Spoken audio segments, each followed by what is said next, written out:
একটা হাদিস আছে, 7 শ্রেণীর মানুষ কিয়ামতের মাঠে আরশের ছায়া পাবে। কিসের ছায়া পাবে? আরশের ছায়া, যে ছায়া ছাড়া কোনো ছায়া থাকবে না।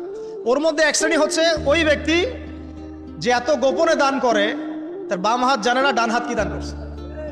এই ব্যক্তি আরশের ছায়া পাবে ইনশাআল্লাহ।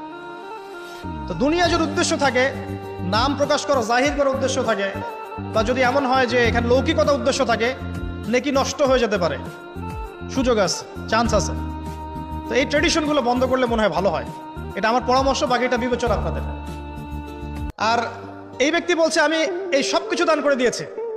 দেখেন, দান করতে কি লাগে? কলিজা লাগে, টাকা লাগে না কিন্তু। আসলে দান করতে কলিজা লাগে। অনেক রিক্সাওয়ালাকে দেখেছে আমরা, 100 টাকা দান করে দিল, মসজিদের জন্য দান চাচ্ছে, 100 টাকা দান করে দিল।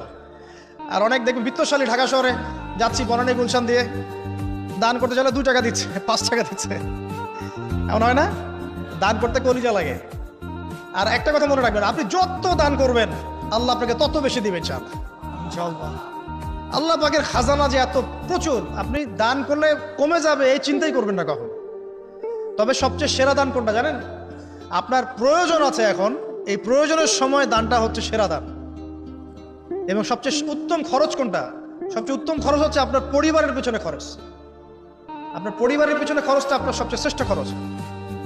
আর দান করে মধ্যম পন্থায়, এমন হবে না যে নিঃস্ব হয়ে গেলেন দান করে একদম, আবার এমন না যে কৃপণতা প্রদর্শন হচ্ছে, এমনও না। মধ্যম পন্থায় দান খয়রাত করবে ইনশাআল্লাহ। আর কিয়ামতের মাঠে মানুষ তার দানের ছায়ায় থাকবে ইনশাআল্লাহ।